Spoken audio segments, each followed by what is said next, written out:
Hi everyone, I'm Rebecca. And I'm Philip. You probably know us as Mr. and Mrs. Seeker on the Elliaison forum, and we've done several of these webinars. And hopefully, you've seen us and heard us talk about some of the other things that we've talked about, and maybe even seen our story. I believe it's listed as Mr. and Mrs. Seeker. Is that right? Uh-huh. That's right. So, if you want to get to know us better, you can watch our story. It's kind of long. Apologize about that, but it's got lots of details. So, if you want to get to know us a little bit better, that's a great way to do that. And we're continuing the Principles of Peace webinar series. And this principle is the root. We'll go ahead and go into that. And I want to talk about first how we learned about the root. And what actually happened is Rebecca and I were heading over to her sister's house and having a discussion. And it began to be a heated discussion.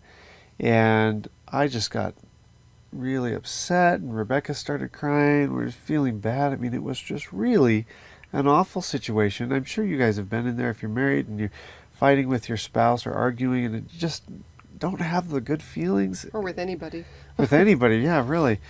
But we were sitting there, and it was so bad we couldn't continue on to her sister's house. We pulled over to kind of discuss things, and I just really felt frustrated with the situation. It really felt like, this shouldn't be what marriage is like. We have this amazing relationship. We have this amazing connection. We have all this in common. We're here for each other, and here we are fighting. And it just really got to me, and I started saying, why are we fighting? What led up to this fight? Why are we arguing? And so we're sitting in the car, and I needed to know, because it wasn't the first fight. We'd been fighting more and more often, and I needed to know why. We needed to know why. And we knew that if we prayed about it, if we did the work that it took to get the revelation, we would know why. And so right then and there, sitting in the car, we put in the effort, and we got the revelation, and that revelation is the root. And what the revelation is about is why we were fighting. But it didn't just apply to us. It applied to war in general. Nations, religions, couples, neighbors. And what I saw is I was sitting there, I had a vision kind of thing, and I saw that inside of me, wrapped around my heart, just kind of clinging to my heart, I saw the image of a root. It was gnarled, and it had a stranglehold on my heart. And as I looked at it, I could see this root just clenching to my heart. And in my vision, in my mind's eye, I saw myself pulling the root off, and it just didn't want to come. And I had to let it go, and I had to yank and pull it out, and I pulled it out. And as I'm looking at it, I could just see it was just dark and gnarled and twisted, and it had anger infused in it. It was just a mean, nasty thing. And it was, I'm just looking at this root, and I'm having this revelation as to what the root is, what it means, and what causes this root to be planted in our hearts, to take hold of our hearts, and the effects of it. And the effects were diminished love, and we'll kind of get into that. But I'm looking at the root, and the revelation that I had about what this root was that was causing us to fight is what we're going to present to you today. And after learning this, it revolutionized our relationship. We went from these more and more frequent arguments and fights to understanding what exactly it is that causes them and how to avoid them. And it really transformed our marriage. And we went from this fighting, miserable life that we were creating for ourselves to something that was beautiful and worth keeping, worth fighting for the right reasons. Love in a relationship is paramount or your happiness. If you don't want to be together, if you don't have that love between yourselves as a couple, you're just pushing each other apart. You're poisoned, and you're just going to create a miserable life that you want out of. That is not an eternal marriage. This is the life that we want. We want to have the life where love just blossoms and is unrestricted and unwithheld, that just flows freely. The joy that a marriage was designed to create. The happiest thing in our lives is our relationship. And if we're poisoning our relationship, then we're not getting what we wanted out of marriage. The whole point of being married. We've missed out on it. So if you're like us, like we are, you probably want to know what we learned, and you probably want to be able to learn this stuff too, because most people want to have a relationship that's full and beautiful and revitalizing in your life rather than a drag. So let's get on with this. Well, what we realized as we understood this root was that it's not just, it doesn't just kill love, but it also makes us think that we're doing good and even God's will. So it creates a false morality that justifies our ungodly feelings and actions. It essentially causes us to call good evil and evil good. And I want to point out before we go on further that this root was not just the cause of that particular fight, but as we kind of looked back in our relationship, all these fights that had arguments that had been kind of building up were also caused by the root. It was the root of all these fights. And we could immediately see that all of our fights had been caused by the root, but we could also see that all the wars, religious and otherwise, were the result of or powered by the root. And it's been said that the love of money is the root of all evil. But it's not the love of money that causes us to fight with our spouse, make them feel like they and their ideas are unimportant and less relevant. And it's not the love of money that caused millions of people to be tortured and killed in the religious wars. You can see on our slide here that there have literally been millions of deaths attributed to fights between Protestants and Catholics, Muslims and Christians, the Jews, all these different groups fighting and warring with each other about, who's right. What's all these religious wars, you're good, you're evil, you're different than us. Who's on the Lord's side? Who's on the Lord's side? We're going to kill you if you're not. It wasn't the love of money that did that. And it's not the love of money that turns God-fearing people like you and me into murderers, willing to fight those wars, willing to go out and kill people for God. And while the love of money may very well be the motivation under which the leaders of nations operate when they decide to go to war against other nations, it's not the love of money that excites the people, you and me and our neighbors, to support the wars with our lives. We're not getting paid that much to fight those wars. Now, what's really important to understand about the root, why we really need to understand it, is the root is the source of Satan's power on earth. And it explains how he's able to create war between nations, religions, neighbors, and even spouses. The root has most often been used by religions, governments, secret societies to motivate the masses to support the wars, to go fight those wars, and even to murder innocent men, women, and children. It's the cause of nearly all wars. If you go look at the contentions, the arguments, the fights, the disagreements, the wars throughout history, World War I, World War II, you can look at it, and while the love of money can be found there, it is the root that has provided the support, the manpower behind the wars. And we'll show you that as kind of we get into it. And it takes the good intentions, the root takes the good intentions of honest people like you and me and uses that goodwill to commit the most horrific acts imaginable. It could be the witch hunts and the tortures of the witch hunts, the inquisitions. It could be all of that religious stuff. But also, as we'll show you, we get into the root, it is used by even our American government today. It has been used and is being used to get the people to support the war or wars. So by understanding the source of Satan's power, and how he uses it to gain power over us, we're able to understand how to remove his power over us and bind him by our righteousness.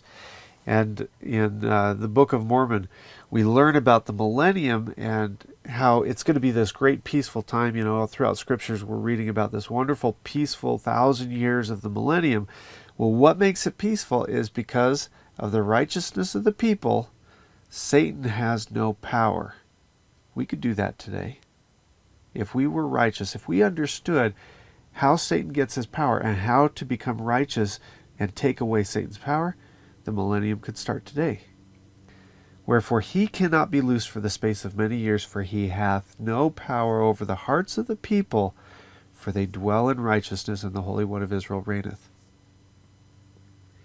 Satan cannot be bound except by the righteousness of the people. That's you and me. That means if it's our righteousness that's binding Satan, we have the choice, we have the agency, we have it within our power to bind Satan in our lives. And what we're about to share with you is how Satan has ruled this world and how he will lose his power over this world. And we'll teach you the mystery that's persisted since the fall of Adam, by which even you and I have played Satan's pawn in our homes, with our family, with our neighbors, in politics, and even in the support of national and international war efforts. And during the millennium, Satan will be bound by the righteousness of the people, your righteousness, my righteousness, which means we cannot qualify to live in the millennium until we've learned how to bind Satan by our righteousness. And Christ can't come, and the millennium can't begin until enough people have learned how to bind Satan in their lives by being righteous. So we're going to teach you some of the major steps to accomplishing that today. Pretty exciting, huh? Okay. So, understanding the root. We're going to start off, we have Adam and Eve are in the garden. Satan just kind of fed them the fruit. They ate the fruit, and Satan told them, "You're naked." They're ashamed. They hide themselves. God comes, finds it, figures out what's going on, and starts saying, "Adam, how do you know you're naked?" And he says, "Well, Eve gave me the fruit." And he says, "Well, Eve, what's your excuse?" He says, "Oh, Satan made me do it. Satan gave me the fruit." And he says, "Okay, Lucifer." And he takes it back to the source and says, "Because you've done this, I'm going to give you these curses." Well, Satan didn't like that, and he got upset with him and said, "Well, I'm going to lead those who follow me, and we're going to do all these bad things." Well, we pick up into the conversation right here between God and Lucifer, and God says to Lucifer, to protect the children of Adam and Eve, he says, "I will place enmity between thee, Lucifer, and the seed of the woman. Thou mayest have power to bruise his heel, but he shall have power to crush thy head." Now the seed of the woman, we're told in Genesis 3:20, Adam called his wife Eve because she was the mother of all living. And the seed of the woman is mankind. So all the children of Adam and Eve, everybody every man, woman, child that's ever lived on the earth. Now, enmity is a noun. It's a feeling or condition of hostility, hatred, ill will, animosity, antagonism. That feeling that motivates us to fight against something. You hear about something bad happening and you're like, "Oh, that shouldn't be that way. We should do something about it." That feeling of hostility, hatred, that motivates action. Motivates action. Enmity. So all men and women are born with enmity toward evil. It's kind of a natural condition. And we have the need to believe that we are good or moral people. So if you look at a child, you know, they want to be good kids. They're not out to do bad. They're born with this enmity toward doing bad things. And like I remember being at a playground with our kids, and this little kid came up, and they saw our kids playing on the playground. I think our kids were probably climbing up the slide backward or doing something. And this little kid comes up to us and says, "My mommy told me that you can't do that."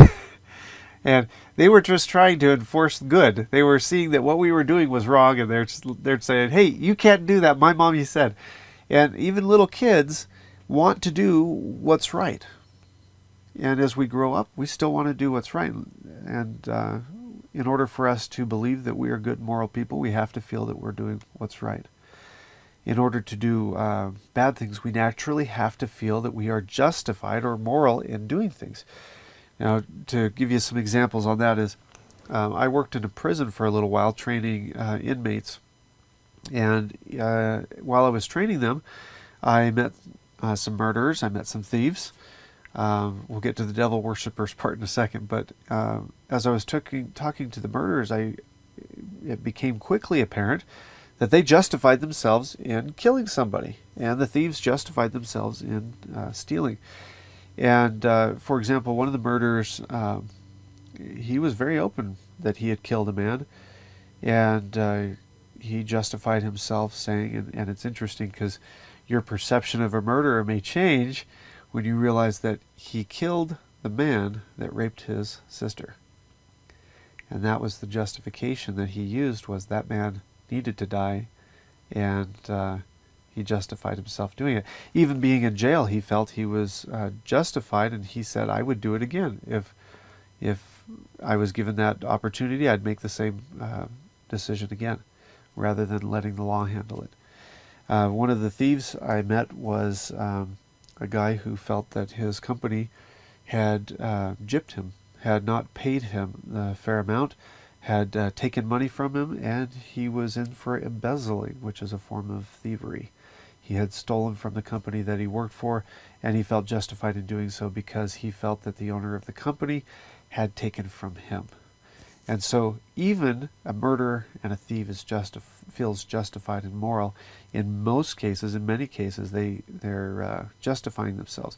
And the devil worshippers, there's an interesting thing if you've looked into some of the philosophy and the doctrines of the devil worshippers.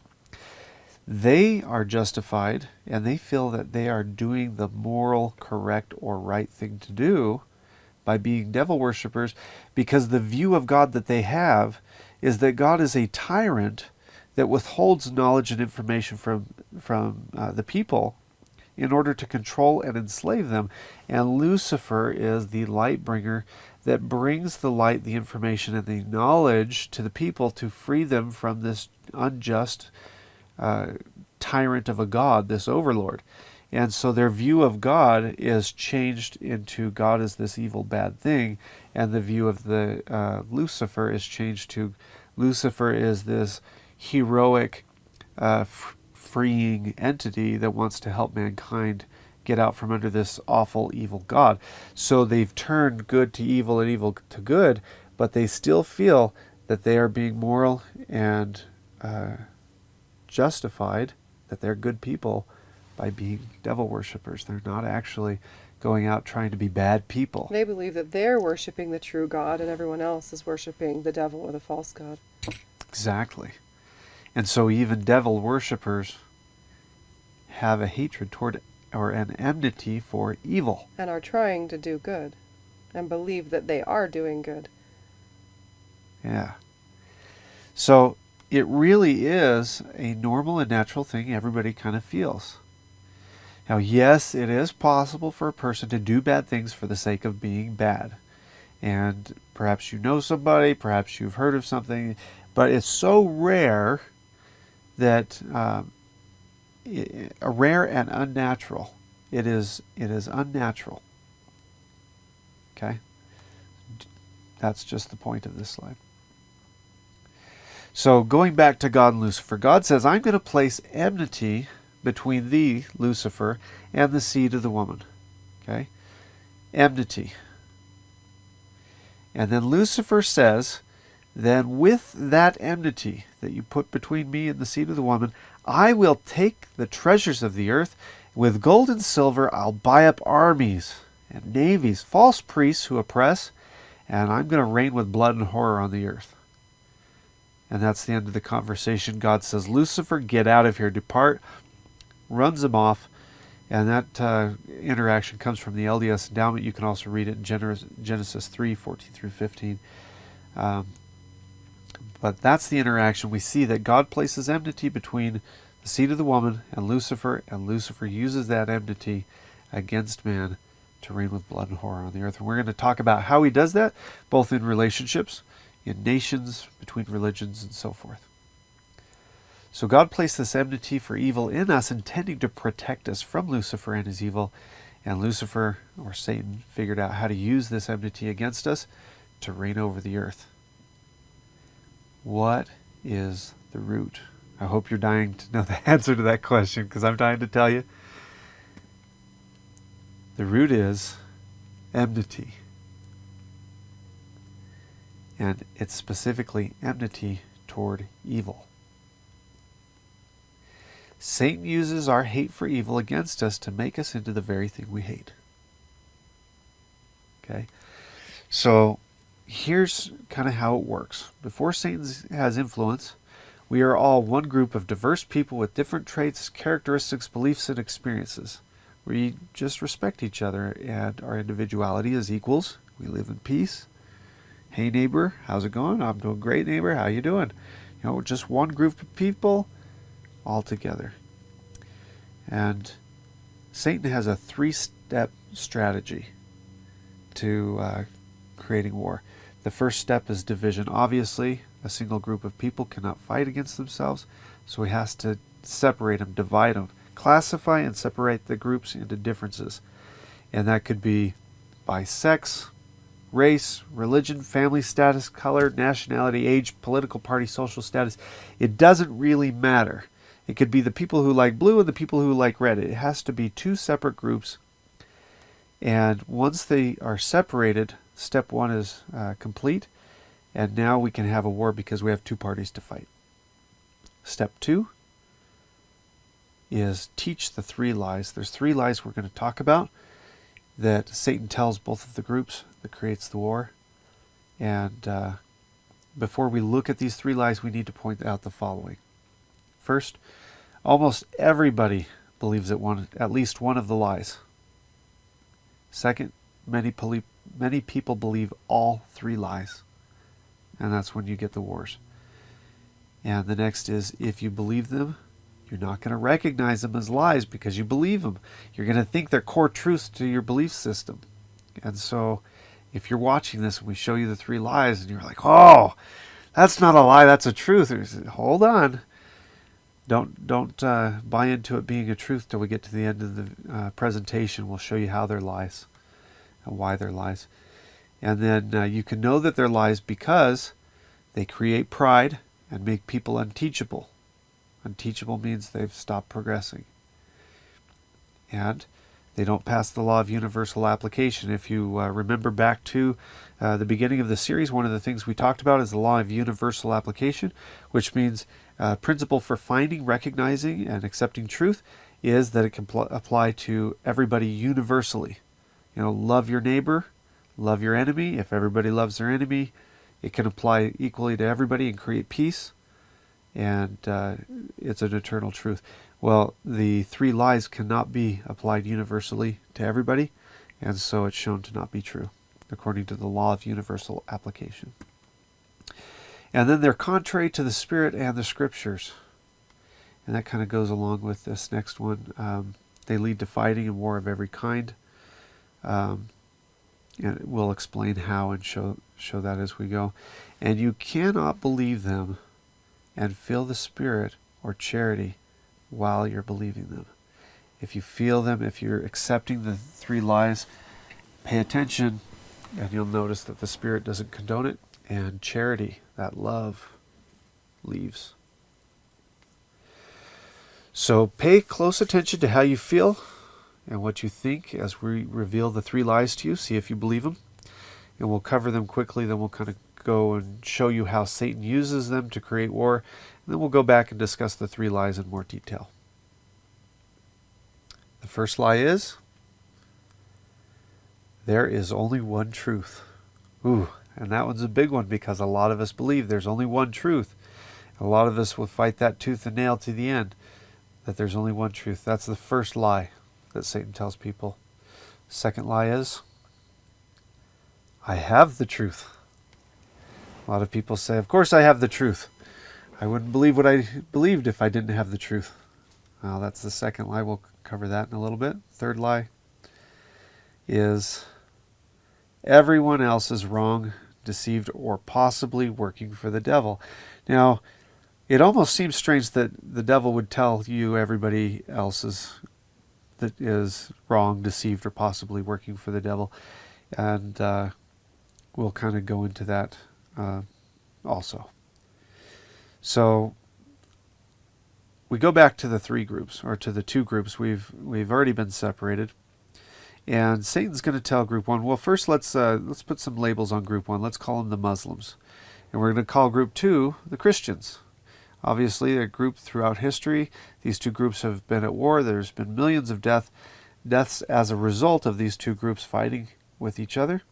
So we'll use them as an example of the root and how Satan uses the root to create war and reign with blood and horror. So first Satan tells the Muslims, hey, guess what? There's only one truth. So the Muslims believe there's only one truth. Well, he goes over to the Christians, tells them the same lie. There's only one truth, Christians. And what does he tell the Muslims? He tells the Muslims, you have that truth. You have that one truth. There's only one truth. You've got it.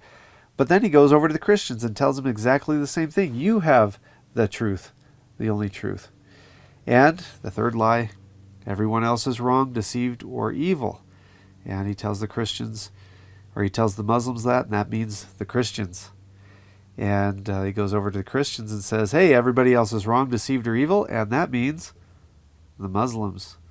So there's only one truth. I have it. Everybody else is wrong, deceived, or evil. Well, the Christians are going to look at the Muslims and say they are naturally wrong. They're deceived, or maybe they're actually evil. Maybe they actually know they're wrong and they're trying to convince people of evil because they are evil. Well, God placed enmity between Lucifer, evil, and the seed of the woman. And what that means is they're pointing fingers at each other saying they're wrong, deceived, or evil. And maybe their religions are spreading. That means evil, wrong, deception is being spread. And we hate or have enmity toward evil, which turns into I hate you because you're evil, because you're spreading evil. And both sides have that enmity pointing at each other. And we have war. We have conflict. And of course that conflict may start small. It may be just criticism. It could be maybe the Muslims criticize the Christians. The Christians feel criticized and they feel upset. They criticize the Muslims back. The Muslims feel a little upset about that. So then they do more, and it just kind of escalates back and forth like a ping pong table or a tennis match, getting bigger and bigger and stronger until somebody actually slaps the other person or hits them. Now we're fighting full out, and we're in a brawl, and somebody pulls a knife or whatever. You know, it just escalates. It escalates until we have millions and millions of deaths. So the 3-step strategy in full is the division. Teach the 3 lies. There's one truth. I have the truth. Everyone else teaches satanic evil lies or is wrong, deceived. And then there's the call of action. And the call of action comes when, using the 3 lies, Satan's able to turn the enmity we have for evil against each other so that we begin to have enmity for those who are different or think differently from us. And the result is our love for others is slowly eroded from love, acceptance, tolerance, rejection, down to downright hate. And it gets so bad that we actually feel the need to take action.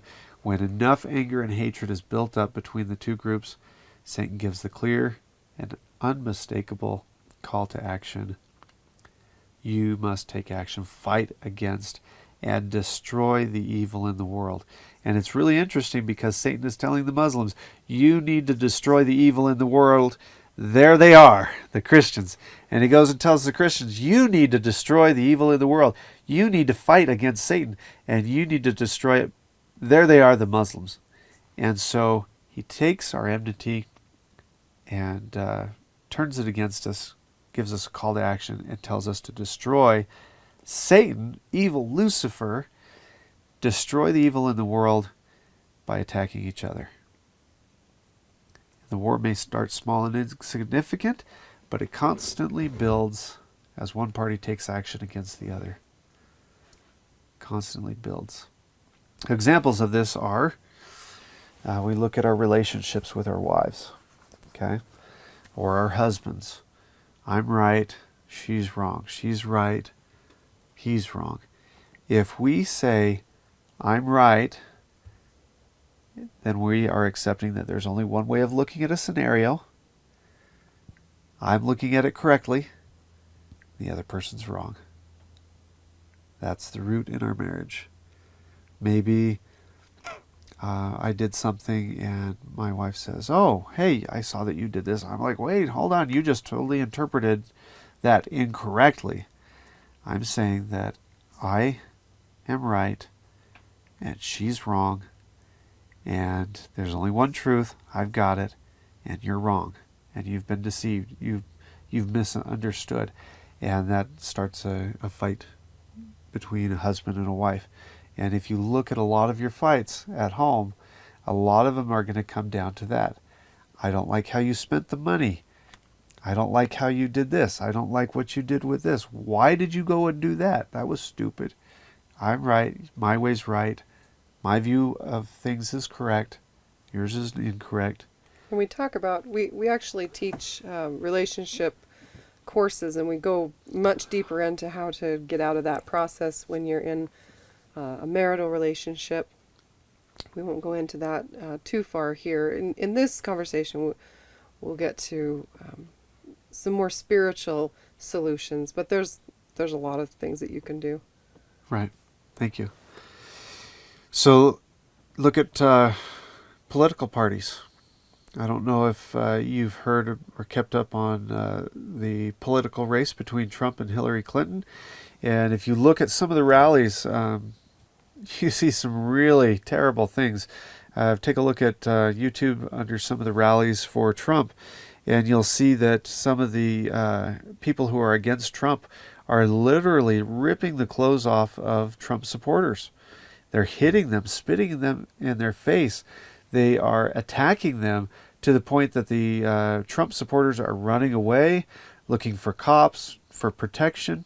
There's actually war going on, and if you trace that back down into what is causing it, it all comes down to one person believing one thing, another person believing another thing, believing that their way is right and the other ways are wrong, and being called to action to actually stop with physical force or injure the other parties because Trump is wrong and Hillary's right, or vice versa.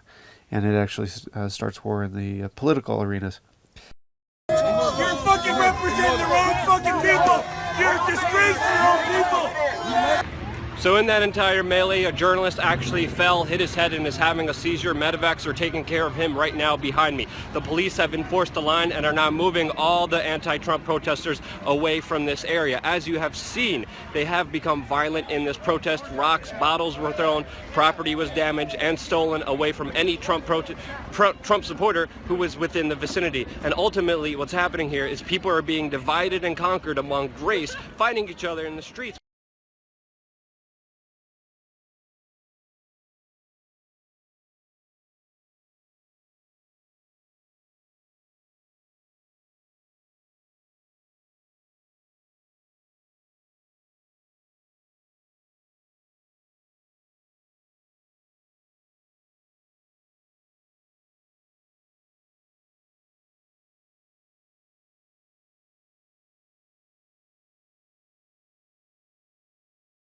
One other example that we want to drop in is kind of the bigger example, and we're going to go ahead and play video clip on showing George Bush. If you guys remember back to the War on Terror, the announcement of the War on Terror, George Bush as president introduces the War on Terror, and if you pay close attention, he is using the root to excite the people to support the war.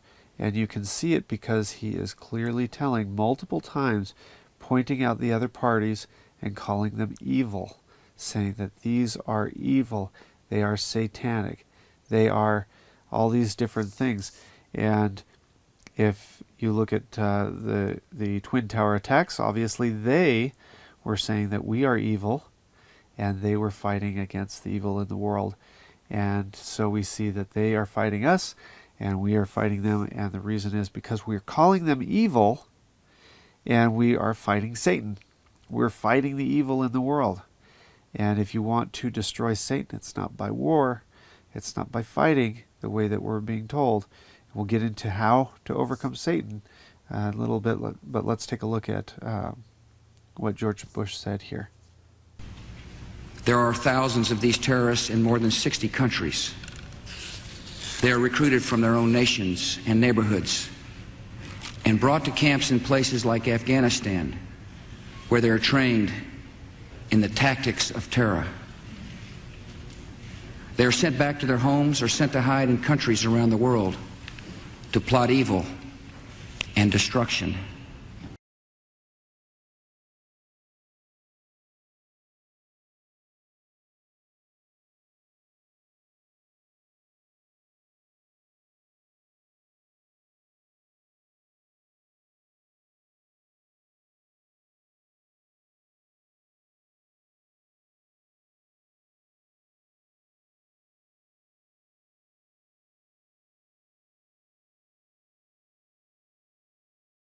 I hope you can see the root in action, how George Bush used our enmity for evil to incite the American population to support this war.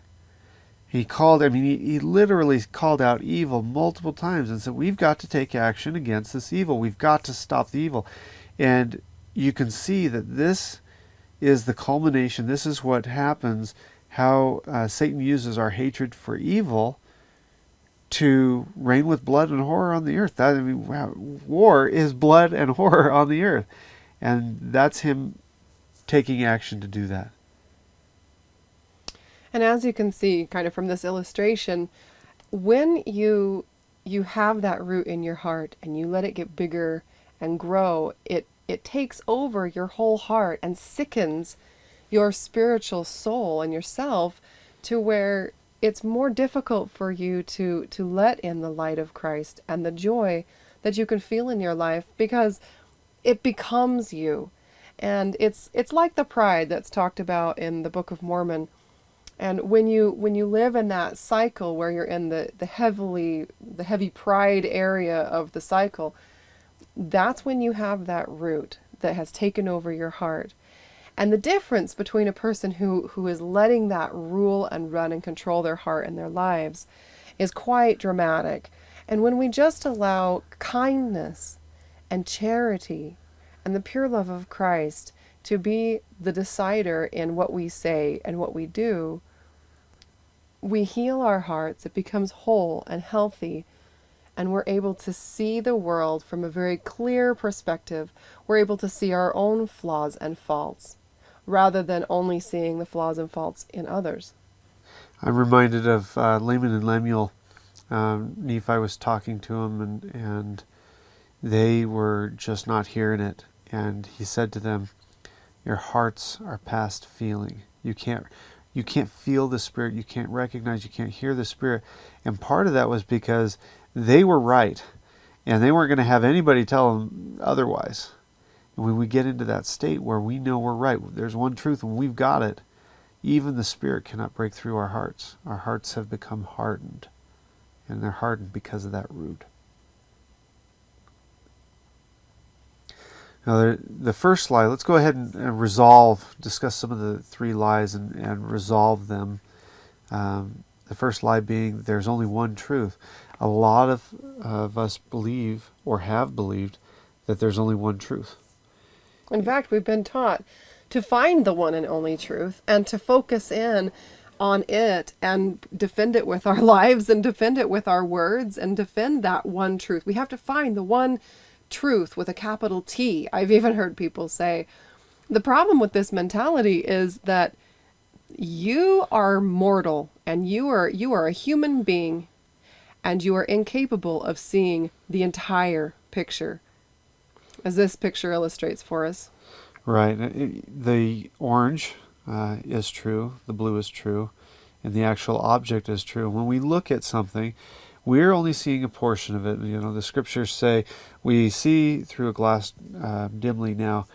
We don't see all of the facets, all of the aspects of truth. No matter how good we are, no matter how righteous we are, every human being who has ever been born to this earth sees from the perspective that they see through. They see you. We all see through our own lens, right? Based on our experience, based on our perceptions, based on the things that we've seen in our lives.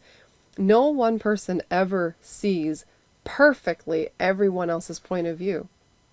And we look at the scriptures and we see things like, you know, in some circumstances it's okay to kill and sometimes it isn't. And to say never kill, you know, that's mostly right. But there's other circumstances where, you know, it is actually the right thing to defend your lives and your family and your loved ones from harm.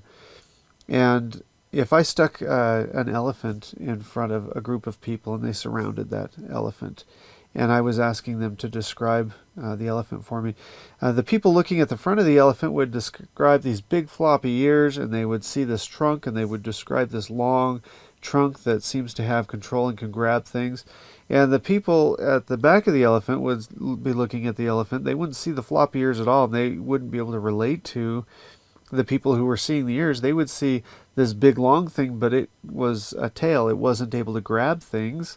It would swish back and forth. And so they might start arguing with the other side and saying, no, you're not seeing the elephant. This is an elephant, and maybe somebody else is seeing the legs and describing these trunk-like legs of the elephant, and they're looking at the side and the big body, and they're not seeing the trunk or the tail, and they can't figure out what the other two are seeing. When we're looking at truth, when we're looking at God, God encompasses so much.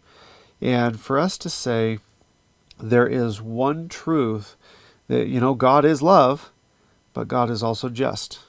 And God is also merciful.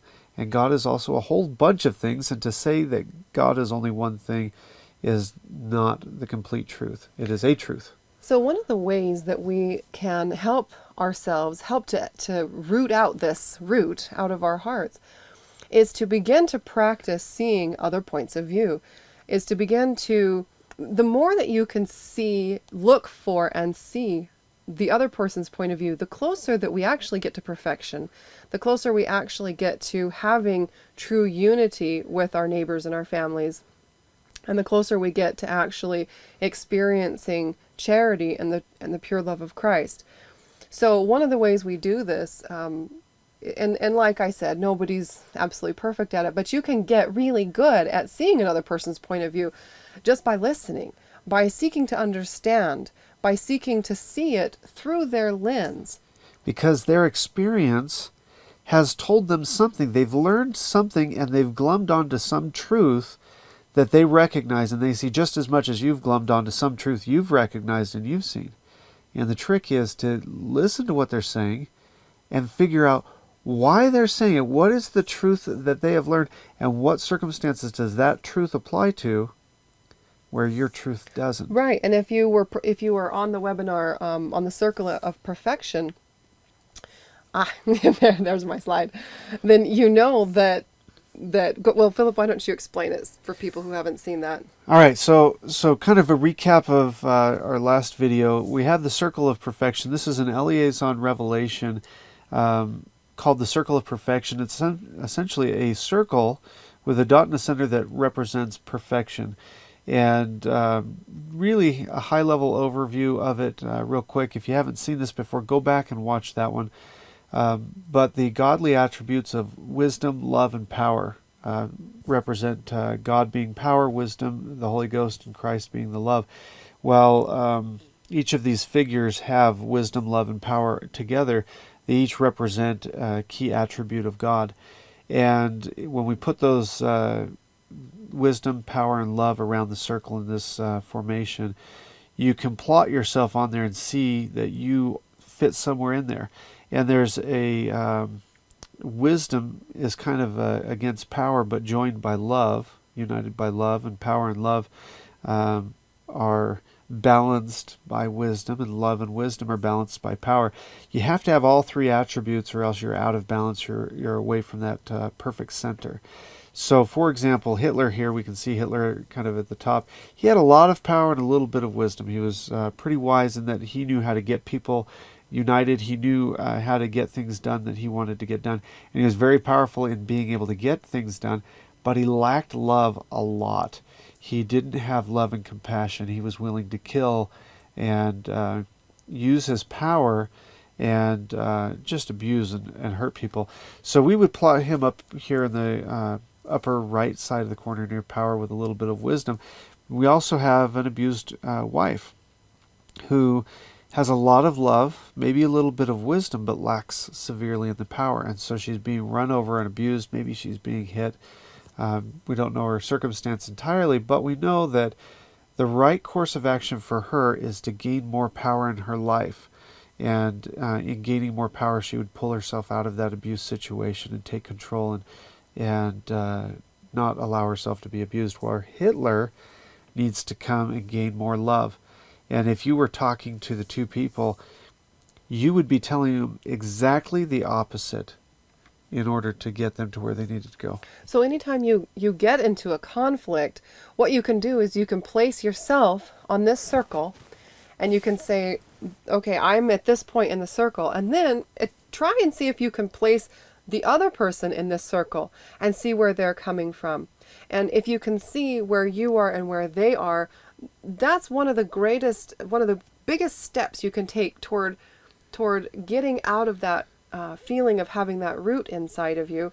Because if you can see where they're coming from and help them to see where you are coming from, and that you're both trying to get to the middle, which is the center of the circle of perfection, it helps you to have that feeling of kindness and charity toward the person that you're in the conflict with. And most conflicts, if we can just get to that place where we have that feeling of acceptance and that feeling of understanding and kindness, if we can just be more kind to the person that we are having a disagreement with, whether it be someone you're having a conversation with on the internet, or your spouse, or your children, coming from a place of kindness and understanding from where they're coming from is always, always, always going to safeguard you from allowing that root to take hold of your heart. Right, because that root will strangle the love out of your life. It'll make you angry with them, and it will pit you against them. But from the circle of perfection, you can see that if you are telling Hitler, hey, you need to be more loving, if you go and tell that abused wife, you need to go be more loving, she's going to go further away from that perfect point. That's the wrong information to give her. And one of the wisdoms we gain from the circle of perfection is that two people can, in fact, be told exactly the opposite thing to do. They can be pointed the exact opposite direction, and both of them are right. The truth for the abused wife is she needs more power. The truth for Hitler is he needs more love.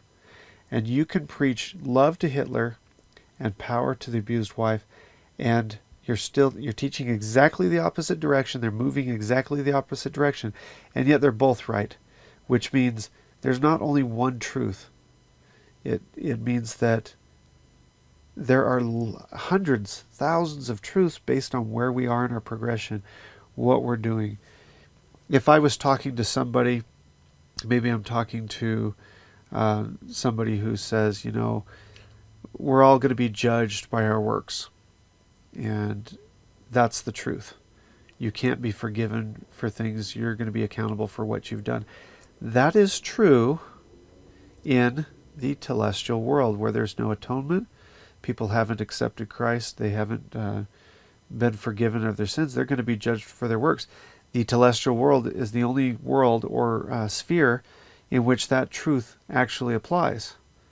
The other spheres, even the terrestrial, are forgiven because they've accepted Christ. They've gained a testimony and they've applied that. And so what we learn is that all truth is independent in that sphere in which God has placed it to act for itself as all intelligence otherwise. Otherwise, there's no existence. And this point that all truth is independent in that sphere in which God placed it, we have these different kingdoms or spheres that we're progressing through. And the truths for the people in the celestial kingdom are not the same truths for the people in the telestial kingdom or in the terrestrial kingdom. The truth is true and stands for itself in the kingdom or sphere in which God placed it. It's independently true. You live by the sword in the telestial kingdom, and that's the truth, because it's a hard place. Everybody's out for themselves. It's kill, get killed, lie, cheat, steal. The truth is you're out for yourself in that kingdom. That's not the truth of the celestial kingdom. And so we need to also realize that as we're reading the scriptures, some truths apply to one kingdom or one set of people. Some truths apply to another, and they aren't mutually applicable. And so it's important to realize that there are multiple truths based on multiple circumstances, and it is in our best interest to learn and gain as many truths as we possibly can. It's interesting how we as these little mortal beings go along through life having conflicts and acting as if we know everything in every situation, and we get this, it's definitely pride. Pride and the root are sort of synonymous in a way. They're created by the same thing. I have the truth. That's pride. And I'm right, and that's pride. Right. Yeah. And not being able to see clearly is definitely pride, and it's unteachable. Like the beam that Christ talked about. But it's very interesting because we, from our perspective, we look at our friends or our neighbors or family, and we get into these conflicts and we think that we're right, or even when we get into discussions about politics or religion. And it's funny how we have such a limited perspective. And I don't have the slide here, but it's an interesting idea. If you walk outside at night and you look out there into the sky and you look up and you see how much there is, and you realize that we are seeing nothing. We are nothing. And the immensity of space is so incredible. And even our God, the God of this creation, is the son of a son. Well, the son and the daughter, because they're two heavenly parents, Heavenly Father, Heavenly Mother. But they are the offspring of another God, of another God, of another God. And we're talking about an infinite amount of possibilities in the universe. How can we possibly believe that we know every possibility for whatever conversation we're in, for whatever conflict we're in? How can we possibly believe that? We get into these conflicts and we believe there's only one way to solve it.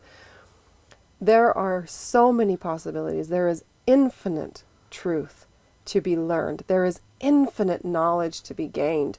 And for us to believe that we have it all is damning.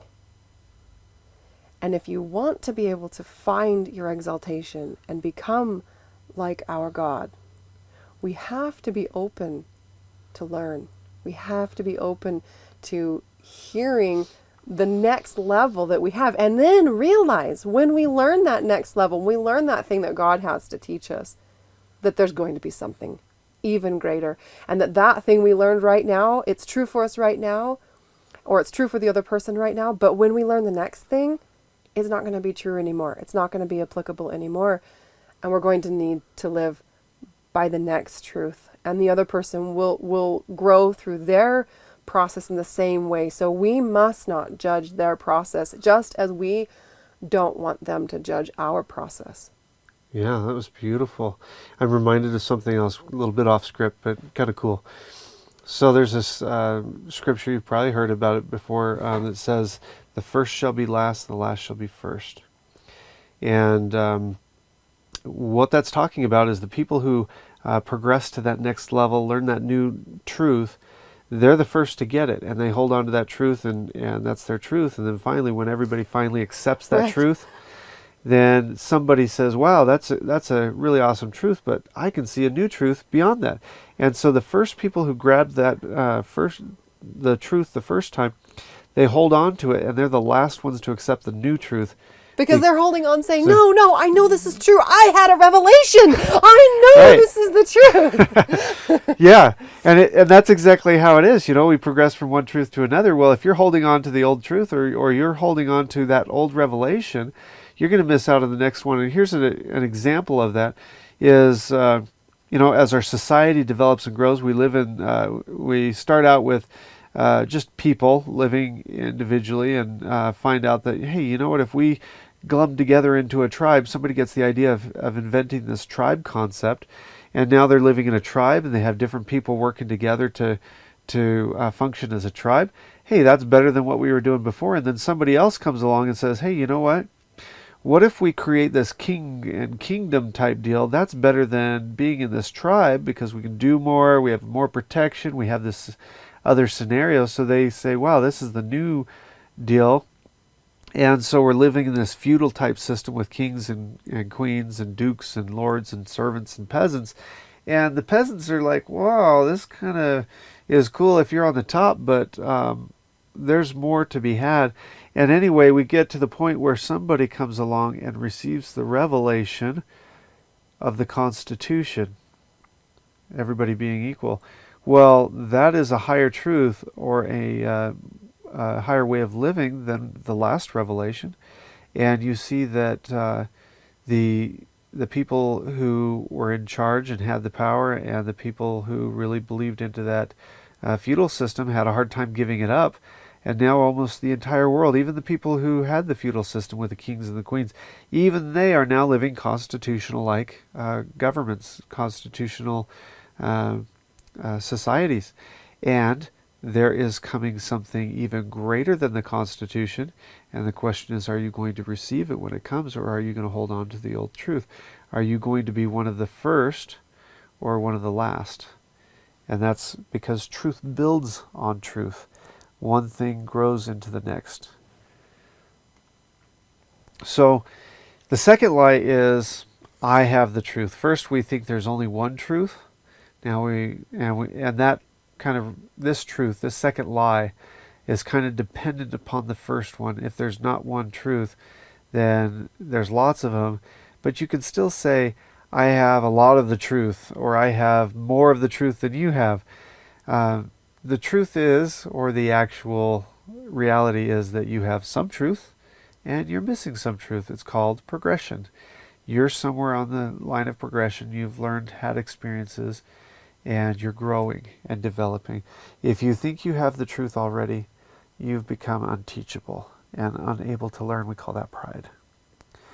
And the third lie is, everyone else is wrong, deceived, or evil. And just because someone doesn't agree with you doesn't mean that they are wrong, deceived, or evil. That's just another example of pride in you feeling that they are wrong, deceived, or evil if they don't agree with you. It's you thinking that you have the truth, there's only one truth, and everybody else must be wrong or agree with you. It's not all about you. You and your beliefs are not the standard of truth which everyone must conform to. You know, and it's funny because a lot of people say, well, of course I'm not the standard of truth. I would never think that I was.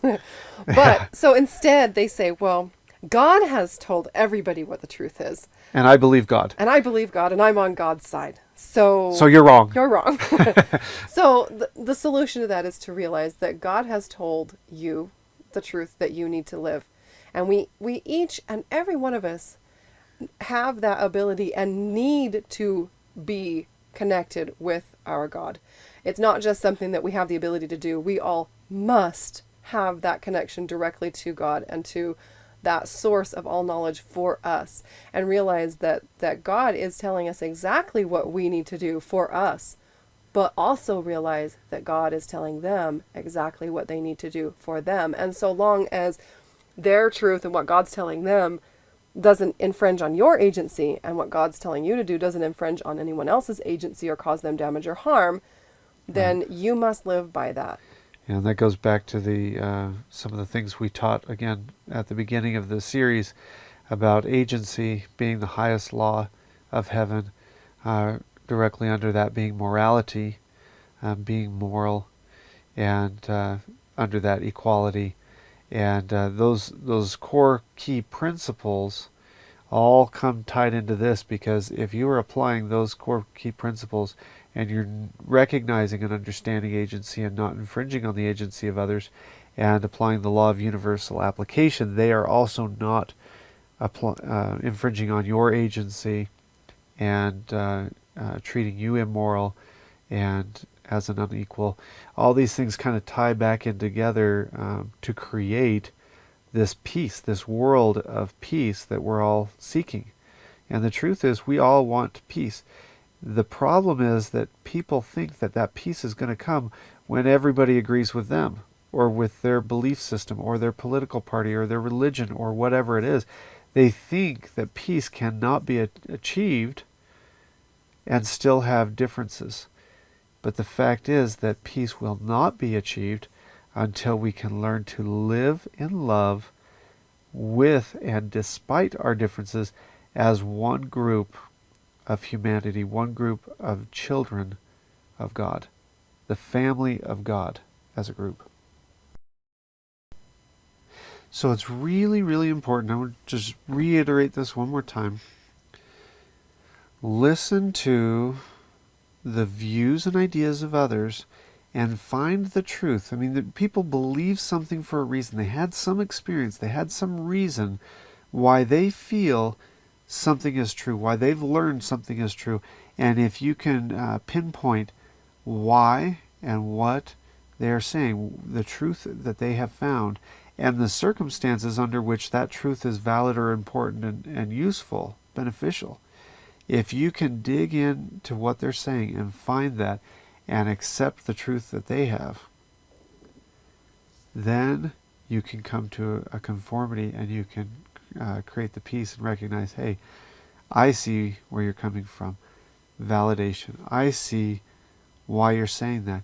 And I can even agree with you that there are times when that's important. So that's the first assignment, basically, that we want to give you for the week. We want to give you at least 2 or 3 takeaways here of things we want you to go and try doing and see how it affects your life. See what changes are made when you just try a couple of these things. That's one thing to try. Another thing is that when you get into a conflict, so takeaway number 2 would be, when you get into a conflict, after you've tried to see the other person's point of view and you've tried to see their perspective, remember to go inside your heart and get yourself in a place and in a position of kindness, and see them from a perspective of just kindness and understanding for where they are and why they believe what they believe. And realize that they're good people. Even if they don't agree with you, they're good people. You don't have to call them bad or wrong or evil. And not only are they good, step 3 would be to realize that they are doing the best they know. And as far as they're concerned, they believe that what they are doing, believing, saying, feeling is good and right. And for God. Right. So do those 3 things. So this week, or this month, when you're facing these situations with the people that you interact with, try these 3 things out and see how it affects your life. See if it does create change, and let us know.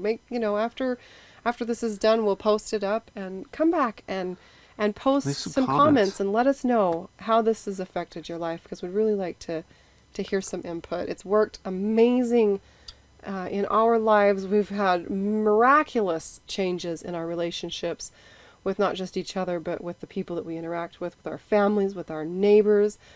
even on the internet, the way we converse with people when we get in these discussion groups has just changed in ways that I just can't even express in words. So I'd really like to hear how it works out for you guys as well. Right. And if you understand the principles of peace correctly, they always lead to greater peace, greater understanding, and unity.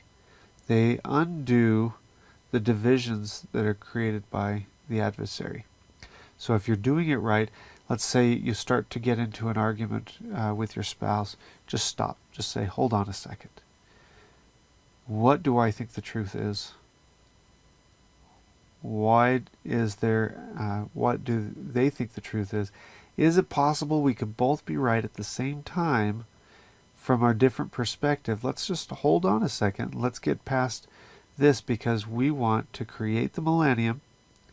We want to bind Satan in our relationship, in our marriage. Maybe you're having struggles with your neighbor. Maybe you're having struggles with your extended family or the in-laws, whatever it is. And don't allow yourself to be used as Satan's pawn in creating war. And don't get sucked in when you start seeing the politicians using the root to try to agitate you and trying to incite you to war. See it. Call it out. Just call it out and say, no, they're using the root. They are trying to use the enmity we have for evil against us. And ultimately, you need to recognize what the enmity is and remove it. And naming it. Name it. Acknowledging it and naming it is a huge step. It's one of the best steps there is just seeing it and naming it and knowing what's going on, being conscious and aware and awake spiritually to what's happening in your lives. Yeah, awake and aware. So if somebody's trying to incite you to become a pawn of Satan, and by pawn of Satan what I mean is Satan's using the enmity we have for evil to create war, to reign with blood and horror, and to oppress. We don't want to play his game. We want to bind him in our lives. We don't want to be his pawn, his agent, his servant by our own unwittingness, by our own unawareness. Is that a word? I don't know. We want to be aware of what he's doing and step back out of his control so that he's bound, so that he can't use us to create his wars. You know, you might even feel another thing that might tip you off. Maybe you'll feel this first is you'll start to feel a constriction in your chest. You start to feel that tightness. And what's going on is either you're starting to feel like you're right, or you're starting to feel like somebody else is pushing their right on you. Whichever one it is, when you start to feel that tightness, you can right then name it. Oh, the root's going on. There's the root. There's Yep. the root. And that root is, that tightness is the root grabbing your heart. That's what it feels like. Exactly. That's when I first had that revelation. That's what it felt like. Is it was constricting and tight and stubborn. A stubborn little root. stubborn is good. Yeah, stubborn. The feeling of stubbornness might be another thing that will tip you off, and you can say, that stubbornness that- I'm feeling, that's the root. I can let that go. Yeah, and you can feel it right now. If you say and believe within yourself there's only one truth, that feeling that you have when you believe that, when you really believe there's only one truth, you're planting your feet. That stubbornness where you're saying there's only one truth, that's the root. When you feel that, pull it out. Pluck that thing out of your heart. Get rid of it. Throw it away and say, you know what? There's more than one way to look at this scenario. There's more than one thing to realize. There's other views. Or it might be a feeling of like, sometimes, I don't know, maybe because I'm a woman, sometimes it might be, oh, he's always out to get me. And it's hard to believe, but that is also the root. Right. He's always trying to hurt me, or, whatever it might be. Just when you feel that feeling, you name it and you say, oh. You know and what? everybody needs a little kindness in the way we perceive them, and the way we see them, and the way we treat them. And we need to realize that everybody has a natural desire to do good. They think they're doing good. They may not be doing the best thing. Sometimes parents, with all the love in the world, will prevent their child from suffering the natural consequences of their mistakes. They think they're doing good. And rather than smash them for what they think is good, we can work with them, we can love them, and we can give them new ideas that will help expand help people be the good that they want to be. You know, if we go and we change our mentality from being right or being wrong to changing it to help them be everything that they can be, and ask them to help you be everything that you can be, and work together as a team. That's one of the core things that we teach in our relationship course, actually, is that teamwork. And it's just, it just revolutionizes your life when you are helping someone else to be the good that they already feel that they are. Absolutely. Absolutely. Same team. Okay, guys. Well, we are to the point where we're finished with the presentation and we need to start into questions and answers. So if you have any questions, go ahead and type them in, and we will, or thoughts. or Maybe thoughts, maybe you were input. watching this and you had a revelation or a realization or something cool. Or maybe you can give us an example of a time that this has happened in your life, and we'll share it with the group.